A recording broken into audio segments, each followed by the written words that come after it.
convido ao palco os autores Henry Timms e Jeremy Helmans, do Novo Poder. Eles lançaram um livro agora, gente, fresquinho. Vocês vão poder achar aqui mesmo no Social Good Brasil, O Novo Poder. É muito bacana estar aqui, Social Good Brasil. Eu ia trazer o meu acordeão, mas aí e o Jeremy ia cantar. Mas aí a gente achou que devia fazer outra coisa. Então, ao invés de um acordeão, de cantar, a gente vai dar para vocês uma macroanálise da natureza mutável do poder. Então, é isso que a gente vai fazer hoje. Nós vamos começar estabelecendo o cenário aqui. Nós vamos mudar um pouquinho o espírito aqui. Vamos ver como é que funciona. O poder da tecnologia está mudando as nossas vidas, não é? Então, vamos começar com uma história sobre Harvey Weinstein.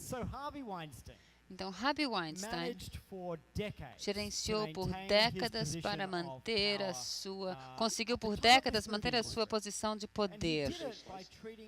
E ele fez isso tratando o poder como algo que você usa para punir os inimigos e recompensar os seus amigos. Então, a gente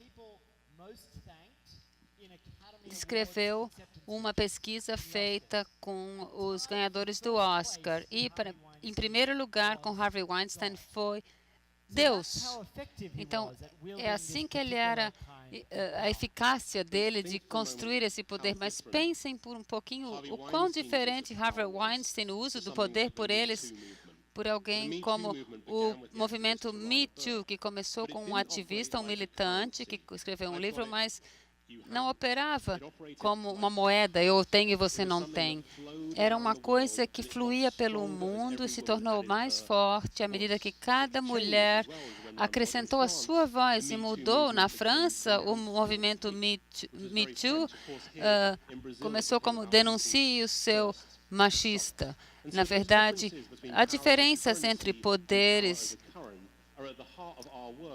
E também argumentamos que estão no cerne do seu trabalho também, porque essa estrutura, na verdade, é o que está mudando o mundo. Aqui é a segunda história. Aqui temos a história de Barack Obama.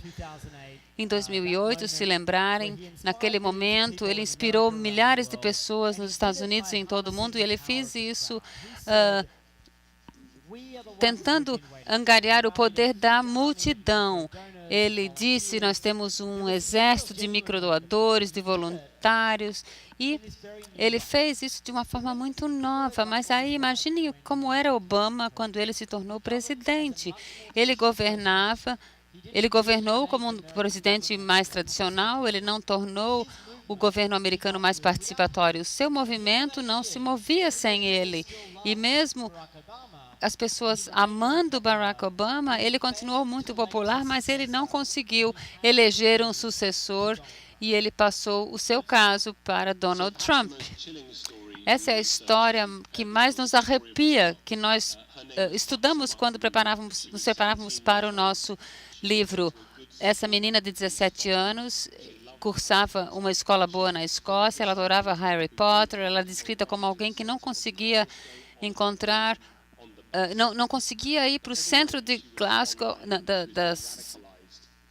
da capital da Escócia, sozinha de ônibus. E ela uma vez desapareceu, um certo dia desapareceu, passaram 3 dias, o telefone toca, a mãe dela atende e é ela que está na fronteira da Síria. E ela diz para a mãe dela que ela agora se juntou ao jihad e nunca mais vai voltar em casa. Então, quando ela chega na Síria, ela se torna uma das recrutadoras mais eficientes para o Estado Islâmico. Ela construiu essa rede muito íntima, aonde ela pegou a ideologia que trata de subjugação das mulheres, restauração de práticas medievais, e ela adaptou isso para ajudar outras meninas a segui-la do Ocidente, para que essa ideologia fosse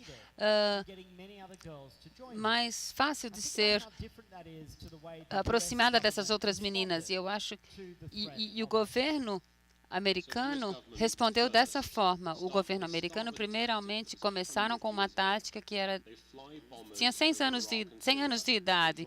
Eles levaram aviões que iriam bombardear, então, essa região da Síria, e essas bombas caíram nas cabeças da população síria e, claro, não conseguiram. E aí eles decidiram decidiram envolver as redes sociais. E aí, em inglês, eles começaram a repreender. E se a gente pensar no melhor mensageiro para dissuadir alguém que quisesse se juntar ao ISIS, a esse movimento, eles usam, então, o símbolo do Departamento de Estado norte-americano. E essas três histórias, na verdade, nos levam a um momento dessa história que define a nossa era, a gente acha, que é essa colisão entre o poder antigo e o poder novo. Então, se pensarmos no nosso mundo do século XX, mais comportamentos, mais instituições foram construídas no mundo onde o poder é detido por poucos, é comandado, é quase que conduzido por um líder. Claro que é muito diferente de um novo mundo que está emergendo, que muitos de vocês representam, que é um mundo de um novo poder, muito mais aberto, construído por muitos, que compartilha coisas. A gente pensa no poder não como uma moeda, e sim como uma coisa atual, como uma corrente. Então, pensem na diferença entre o poder antigo e o poder novo. Quem sabe o que é isso aqui? Tetros. Essa é uma pergunta trivial e uma teoria da conspiração, tudo uma vez. Quem sabe como que começou esse jogo aqui? Aonde? Na Rússia. Então, a minha teoria da conspiração é você ganha uma cópia gratuita do novo poder, do New Power. É que Tetros foi inventado durante a Guerra Fria para distrair uma geração de americanos. Quase bem sucedido. Então, o Tetros funciona que nem o mundo do poder antigo. Pensem na mecânica nesse jogo que captura a atenção do mundo. Veio de cima para baixo, alguém estabeleceu as regras, era um único jogador. A única função que você tinha era olhar e assistir esses bloquinhos, esses quadradinhos caindo e se encaixando nesses espaços repetidamente até que você entrava em colapso com a pressão. Esse é o mundo do poder antigo. Esse jogo número 2 agora reflete o novo poder, o mundo do novo poder. Minecraft. Pense no que é semelhante. O Minecraft também é um jogo que se baseia em bloquinhos, mas, diferentemente do Tetros, é uma recriação das pessoas que participam. Exige colaboração entre os jogadores, não há regras. É um universo sem fronteiras que foi construído pelos próprios participantes. Então, se você pensar na dificuldade disso, na diferença disso, se você cresceu no mundo do Tetros, o seu raciocínio é que você está sujeito às instituições. A sua função é se encaixar nessa estrutura. Então, se você cresceu com um raciocínio do tipo Minecraft, você tem uma concepção muito diferente do que é possível, da sua própria agência ou órgão, e as suas instituições também serão diferentes, o que nos leva a essa colisão de raciocínios que nós descrevemos entre valores do poder antigo e valores do novo poder. Então, uma das coisas que nós reconhecemos no nosso mundo é essa diferença na maneira como as pessoas abordam o mundo e como esperam que o mundo se comporte. Então, vamos pegar esses dois exemplos aqui. Pensem, por exemplo, na diferença entre confidencialidade e transparência radical. Há uma geração de pessoas que têm um tipo de um raciocínio, de mentalidade, que pensam, por exemplo, Hillary Clinton, quando entrou na eleição, disse que é importante ter uma posição privada e uma posição pública em algumas questões. É uma filosofia que, na verdade, foi muito bem sucedida em muitas campanhas por muito tempo. Mas, claro, que no mundo de Wikileaks e coisas assim, esse tipo de confidencialidade é difícil de a gente segurar, porque muitas empresas estão aprendendo isso hoje. E um dos nossos exemplos favoritos de um político que está abraçando isso tem a ver com a transparência radical. É um exemplo um pouquinho estranho, mas há um político atual nos Estados Unidos chamado Noah Dyer, que concorreu ao governo do Arizona, e Noah Dyer se deu conta que esse mundo estava mudando. E ele decidiu se ocupar antes de ser ocupado. no site da sua campanha tinha uma seção que tratava de escândalo e polêmica, controvérsia. E ali ele enumerou em detalhes toda a sua história sexual, que foi bastante interessante, na verdade, bem colorida. E ele revela tudo, e ele diz assim, sabe o quê? Eu não vou me deixar ser ocupado, eu já vou colocar tudo em aberto e vou dizer isso com orgulho. E ao fazer isso, ele cortou a possibilidade de críticas em potencial. Então, a gente vive numa era onde o conhecimento especializado é cada vez mais importante, mas também é cada vez mais ameaçador. Lembram, durante a campanha do Brexit, a frase famosa era: nós temos peritos em número suficiente. Na verdade, confiar num mundo de peritos é como confiar num mundo que é feito só por nós. As pessoas achavam que podiam fazer as coisas por si, sem precisar de alguém acima que dissesse a elas o que fazer. E, na verdade, nós não estamos discutindo que os valores do poder antigo são ruins e que os do novo poder são bons. Na verdade, eu dou um passo além e eu digo, pegue um valor como conhecimento especializado. No mundo onde a razão, a ciência, o empiricismo, tudo isso que dependem do nosso mundo, estejam em ameaça, sob ameaça. Nesse caso, a gente precisa de que pessoas que conheçam, que sejam especialistas, mas o problema é o seguinte, nós vemos muitas pessoas que têm todos os valores do poder antigo, mas nenhuma das habilidades do novo poder. Podemos ter todos os trabalhos científicos do mundo, mas se a gente não conseguir elaborar o nosso próprio raciocínio, isso não vale nada. Então, a guerra da comunicação está sendo lutada de uma forma muito diferente. Então, há escalas de estar envergonhado ou não. Bom, o Henry, há alguns meses, fez cirurgia de apendicite. E eu posso dizer a vocês que ele não queria um monte de hipsters ou crowdsourcing, pessoas de crowdsourcing fizessem a cirurgia dele. Ele queria o seu médico, claro, que já tinha 15 anos de experiência, etc., para fazer isso. Então, parte do nosso conflito nessa cultura é reconciliar essas duas partes do mundo que são tão diferentes. Na verdade, não tem a ver só com a geração, tem a ver com a psicologia. Então, isso entra em jogo em vários dos contextos que operamos, o que nos leva a essa estrutura aqui, a bússola do novo poder, que seria, e também no nosso livro a gente dá uma ideia sobre como as coisas estão nesse mundo com modelos de poder antigo e de poder novo. Então, quando a gente pensa aqui, a gente está tentando rastrear um modelo como Tetris ou deixar coisas cair na cabeça das pessoas, ou tipo Minecraft, que seria uma estrutura mais participatória. É claro que no modelo horizontal nós temos esses valores de poder antigo ou valores do poder novo. E aqui, embaixo à esquerda, a gente tem coisas que são tipo prêmio Nobel, peritos, que decidem entre quatro paredes quem vai ser o melhor ator do mundo, enfim. E também nesse quadrante da esquerda aqui, a gente encontra uma empresa como a Apple. A Apple é interessante porque às vezes a gente pensa que tecnologia, toda tecnologia é poder antigo, mas na verdade não é assim. Se a gente pensar na Apple, é um modelo construído em cima de um gênio da Califórnia que decidiu, antes mesmo da gente saber, que ele queria que isso tudo caísse na nossa cabeça. De repente a gente precisava disso e pronto. Essa psicologia que se baseia muito no perito, no especialista individual, é com frequência uma coisa secreta, não é colaborativa.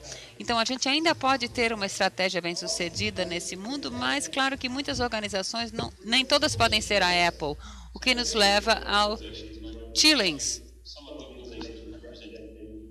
Algumas organizações representadas nessa sala vão se encaixar nesse exemplo. Elas têm modelos de poder antigo, mas cada vez mais estão adotando valores de novo poder, como a Patagônia, que nos vende roupas num modelo de poder antigo. Mas pensem em como elas constroem a transparência na sua marca em diferentes situações. Ou elas estão tentando mobilizar as pessoas para que usem as suas roupas, para que obtenham mais dessa experiência. E pensem também na Crowds. Crowds pode ter novos poderes e poder antigo também. Então, à direita temos movimentos como Me Too, que não parecem com nada, são bem descentralizados, vocês podem chamá-las de movimentos sem líder, mas a gente chama esses movimentos de cheios de líderes, porque exigem muitos atores ali. E também a gente vê muitas empresas e plataformas como Airbnb, Wikipedia, mas usando a mesma dinâmica de forma mais estruturada, mas ambas estão explorando o novo poder, a dinâmica do novo poder em seus modelos e criando, tipo, comunidades ao redor da organização que basicamente criam uma sensação de proximidade. O que nos leva ao quadrante superior esquerdo. Esse é o quadrante mais perigoso para organizações e para líderes individuais no mundo também. Aqui é o lugar onde vemos negócios ou organizações com modelos de poder antigo, que na verdade têm valores do poder novo. A gente vê muitos líderes políticos ali agora. Por exemplo, Uber. Pense no Uber. Eles têm um modelo de poder novo, criaram essa plataforma que envolve motoristas e passageiros em todo o mundo, que está destruindo a indústria do táxi. Mas, se eles quiserem mudar a tarifa, eles apertam um botãozinho ali e todos os preços caem. Então, eles evitam que os motoristas se comuniquem uns com os outros. Então, a gente vê um pouco de perigo ali, porque são pessoas que estão usando a linguagem da participação, a linguagem que vocês têm ouvido nessa conferência nos últimos 6 anos, mas estão fazendo isso para extrair o valor para longe das pessoas, ao invés de empoderar as pessoas. Então, eu vou fazer um exercício bem rápido agora com vocês, porque é para ser uma sessão de novo poder. Então, vamos fazer um pouquinho participatória. Vamos pensar em organizações no seu mundo, organizações com as quais vocês se preocupam, talvez vocês trabalhem para essas organizações e conversem com o seu vizinho, você também pode abraçá-lo se quiser. I find that quite uncomfortable as an Englishman. Like we don't really hug. Lá, eu como britânico, a gente não abraça muito. Para mim é uma coisa meio... eu fico pouco à vontade com essa coisa de abraçar. Sim, mas pensem em como a sua organização e onde ela está agora. E também pensem em onde vocês querem que ela esteja daqui a 5 anos. Então, façam uma projeção dessa organização e vocês terão 2 minutos para conversar, abraçar se quiserem e discutirem isso.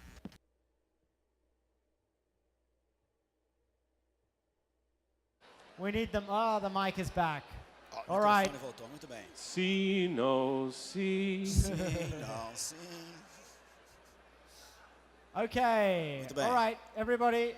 Todos agora. This is democracy. Essa é a Very democracia. messy democracy. É uma bagunça a Put democracia. your hand up. Coloque, levante sua mão, por favor, Okay. silêncio. Put your hand up Levante if sua you mão are se your você, organization sua or this organization organização ou a you've sua identified right desorganização now que você is in descreveu the agora castles estiver quadrant. no quadrante superior, Okay. inferior direito, Interesting. castle. If it's a cheerleader, Se é um líder, quite a lot of cheerleaders. cheerleader. If it's a crowd, Se é uma multidão, Cool. crowd. and if it's a co-opter. E se é um cooptador, Nice. muito bem. Nice. So slightly evil, but cool. É, So this is interesting. pouquinho Let me tell you mais- something interesting about this group. The Bom, interesting deixa eu thing falar about um this pouquinho group sobre esse is grupo. that, Uma coisa interessante sobre esse you guys grupo are é que way more vocês advanced têm than muito mais 90% of the avançados que audiences 90% we das speak to. audiências com as Most quais times nós já when we falamos. A ask maior where parte do people tempo, are, quando nós a perguntamos onde sea eles of estão, castles come há up. um mar what's de exciting about this is castles you guys se have the levanta. É interessante é que vocês opportunity têm a to bring oportunidade other de people trazer along as with outras you, pessoas right? junto com And to vocês help lead e the ajudar, change and fazer a move people up the mudança e compass. mover And as we'll come pessoas back to, in acima a desse moment, the things we think bússola. you E can vamos do agora mudar daqui a to pouco help. para ver as coisas que vocês So podem now we're fazer gonna para pivot to ajudar. a story. Agora Now, nós vamos I'm mudar para uma Australian. história que eu sou Henry, as you know, is australiano, British. o Henry This é story britânico makes e essa the história British faz look os britânicos silly. parecerem So I'm very tolos, pleased about bobos, the mas story. isso me agrada muito. And Henry will get E o started. Henry vai começar. So Então, this is a boat esse é um barco that the UK que government o governo spent do Reino $300 Unido gastou million 300 on. milhões de And dólares it's an Arctic e explorer. é um explorador The big ártico science e agency, the todas as science agências minister and the government, they científicas, said, "We os should get governos the e as public agências to help deveriam us. We want to pensar que engage deveriam with the world." ir para o So they público launched a campaign para ter o fundo. Então eles called lançaram uma hashtag campanha chamada Name hashtag Our Ship.